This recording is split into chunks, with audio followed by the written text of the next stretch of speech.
जय श्री राम। बंधुओं, एक चर्चा करते हैं हम लोग। बहुत साल पहले की बात है। एक आलसी लेकिन भोला भाला युवक था, आनंद। अब आनंद दिन भर कोई काम नहीं करता था, बस खाता ही रहता और सोए रहता था। घर वालों ने कहा कि उसकी आदत से परेशान हो गए, क्या कि निकल जाओ घर से, कोई काम धाम तो करते नहीं हो, बस पड़े रहते हो। घर से निकला और यूं ही भटकते हुए एक गुरु के आश्रम पहुंच गया। वहाँ उसने देखा कि गुरुजी हैं, उनके शिष्य हैं, कोई काम नहीं है, बस मंदिर की पूजा करते हैं। मन में सोचा, बढ़िया है, कोई काम धाम नहीं है, बस पूजा ही तो करनी है। अब गुरुजी के पास पहुंचा, क्या मैं यहाँ रह सकता हूँ? गुरुजी बोले, हाँ हाँ, क्यों नहीं, बिल्कुल रह सकते हो। तो आनंद बोला कि लेकिन मैं कोई काम नहीं कर सकता हूँ। गुरुजी बोले, कोई काम नहीं करना है, बस पूजन अर्चन करना है। आनंद ने कहा, ठीक है, वो तो मैं कर लूँगा। अब वहीं रहने लगा आश्रम में, ना कोई काम ना धाम, बस सारा दिन खाते रहो और प्रभु की भक्ति में भजन गाते रहो। तो महीना भर हो गया। अब एक दिन आई एकादशी। रसोई में जाकर देखा, खाने की कोई तैयारी ही नहीं है। गुरुजी से पूछा, गुरुजी खाना नहीं बनेगा क्या? गुरुजी ने कहा, नहीं, आज तो एकादशी है, तुम्हारा भी उपवास है। अब उसने कहा कि नहीं नहीं, अगर उपवास कर लिया तो कल का दिन देख ही नहीं पाऊंगा, हम नहीं चल सकते उपवास के साथ, हमें तो भूख लगती है और आपने ये सब पहले नहीं बताया। अब गुरुजी ने कहा, ठीक है, एक काम करो, तुम व्रत मत रखो, हाँ, लेकिन कोई खाना नहीं बनाएगा तुम्हारे लिए, अपना खुद बना लो। मरता क्या नहीं करता, मरता क्या मतलब, गया रसोई में। अब गुरुजी फिर आए, देखो, अगर तुम भोजन बना लो तो राम जी को भोग जरूर लगा लेना और नदी के उस पार जाकर बना लो रसोई। उसने कहा, ठीक है। लकड़ी, आटा, तेल, घी, सब्जी लेकर आनंद महाराज चले गए।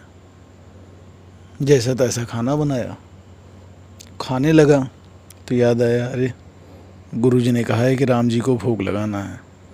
लगा भजन गाने, आओ मेरे राम जी भोग लगाओ, आओ मेरे राम जी, प्रभु राम आइए, श्री राम आइए, मेरे भोजन का भोग लगाइए। अब कोई आता नहीं दिख रहा तो बेचैन हो गया, भूख भी लग रही है और राम जी आ नहीं रहे हैं। भोला मानस जानता नहीं था कि प्रभु साक्षात तो आएंगे नहीं। हाँ, लेकिन गुरु जी की बात मानना बहुत उसके लिए आवश्यक था, जरूरी था। उसने कहा कि प्रभु, मैं समझ रहा हूँ आप क्यों नहीं आ रहे हैं, मैंने कुछ ऐसे ही बना दिया है, आपको तो अच्छा खाने की आदत है, इसीलिए नहीं आ रहे हैं। तो बोला कि प्रभु, ऐसा है कि आज वहाँ भी कुछ नहीं बना है, तो जो खाना है यहीं खा लीजिए, और यही बना है यही खाइए। श्री राम जी अपने भक्त की इतनी सरलता पर बड़ा मुस्कुराया और माँ सीता के साथ प्रकट हो गया। अब भक्त असमंजस में, गुरुजी ने तो कहा था कि राम जी आएंगे, पर यहाँ तो माता सीता भी आई हैं और मैंने तो बस 2 लोगों का भोजन बनाया है, चलो कोई बात नहीं, आज इन्हें ही खिला देते हैं। और बोला, प्रभु, मैं भूखा रह गया, लेकिन आप लोग को देख करके बड़ा आनंद आ रहा है, बड़ा अच्छा लग रहा है। लेकिन अगली एकादशी पे ऐसा नहीं करिएगा, पहले बता दीजिएगा कितने लोग आ रहे हैं, और हाँ थोड़ा सा जल्दी आइएगा। राम जी उसकी बात पे बड़ा मुदित हुए, बड़ा प्रसन्न हुए और प्रसाद ग्रहण करके चले गए। अब अगली एकादशी तक वो तो सब भूल गया।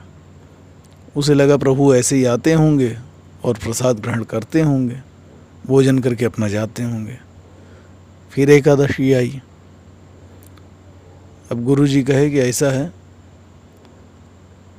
हम तो जा रहे हैं।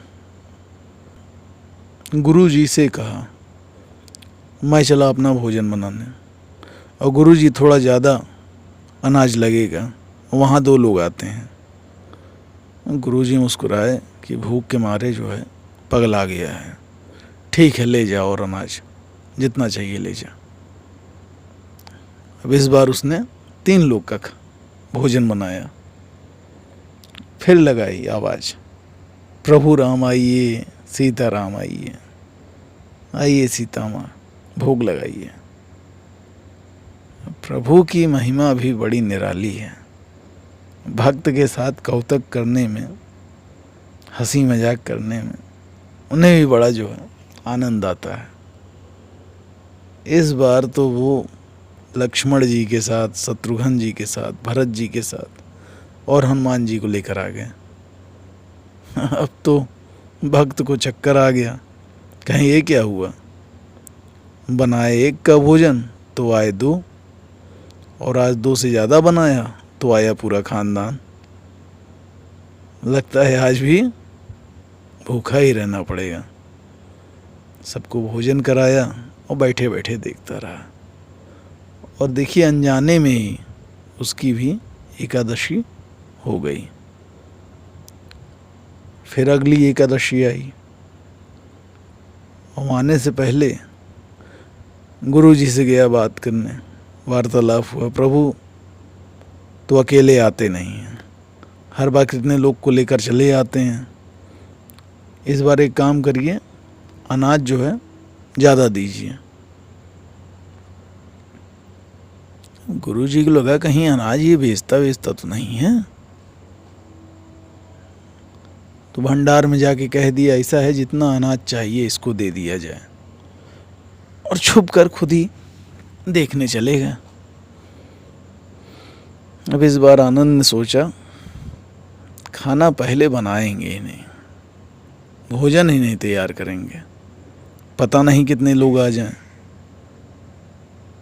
तो पहले बुला लेता हूँ फिर बनाता हूँ।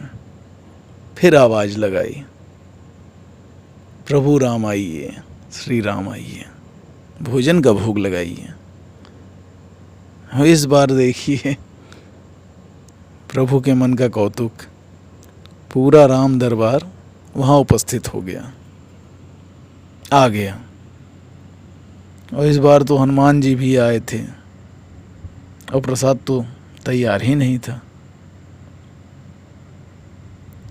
और आनंद महाराज ठहरे भोले भाले, बोले प्रभु इस बार मैंने बनाया ही नहीं है। श्री राम जी पूछते हैं क्यों, ऐसा क्यों किया? तो आनंद महाराज बोलते हैं हमें तो मिलेगा नहीं, फिर क्या लाभ बनाने का, क्या फ़ायदा, अपने आप बना लीजिए और खुद ही जो है ग्रहण कर लीजिए, खा लीजिए। अब इस बार राम जी मुस्कुराए, और सीता माता भी उसके सरल जवाब से बड़ा गदगद हो गई। अब लक्ष्मण जी पूछे क्या किया जाए? प्रभु बोले, श्री राम जी बोले, भक्त की इच्छा है भाई, पूर्ण तो करनी पड़ेगी, पूरी तो करनी पड़ेगी, चलो लग जाओ। लक्ष्मण जी लकड़ी उठाए, माता सीता आटा सानने लगी, और भक्त एक तरफ बैठकर देखता रहा। माँ रसोई बना रही हैं, तो कई ऋषि मुनि, यक्ष, गंधर्व प्रसाद लेने आने लगे। और इधर गुरु जी ने देखा भोजन तो बन ही नहीं रहा है, ये भक्त एक कोने में बैठा है। पूछा बेटा क्या बात है, भोजन क्यों नहीं बनाया? अब आनंद महाराज बोले, अच्छा किया आप आ गए, बहुत अच्छा किया। देखिए कितने ज़्यादा लोग आते हैं प्रभु के साथ। गुरु जी बोले, मुझे तो कुछ नहीं दिख रहा तुम्हारे और अनाज के सिवा। भक्त ने माथा पकड़ लिया, एक तो इतनी मेहनत करवाते हैं, भूखा भी रखते हैं, ऊपर से इनको कुछ दिख भी नहीं रहा है, बड़ी समस्या है। गए श्री राम जी के पास, कहे आप गुरु जी को क्यों नहीं दिख रहे हैं? प्रभु बोले, मैं उन्हें नहीं दिख सकता। भक्त बोले, ऐसा क्यों? वे तो बहुत बड़े विद्वान हैं, बहुत ज़्यादा उनको आता है, सब जानते हैं पूरा। तब श्री राम जी बोले, माना कि उनको सब आता है, पर वे सरल नहीं है तुम्हारी तरह, इसीलिए हम उनको नहीं दिख सकते।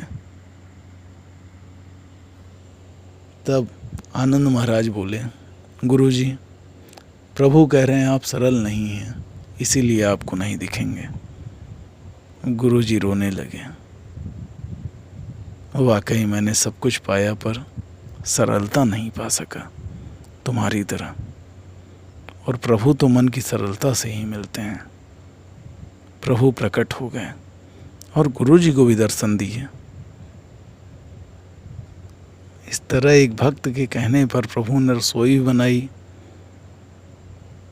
दर्शन भी दिया, आशीर्वाद दिया, और भक्त में आस्था की जो एक प्रीति है वो जगाए रखी। ये भक्ति कथा है, लोक श्रुति है, उसी पे आधारित है, कह सकते हैं सुनी सुनाई बात है, परंतु बहुत अच्छी है। आप सभी कुशल पूर्वक रहें, ऐसी आशा करता हूँ। जय श्री राम।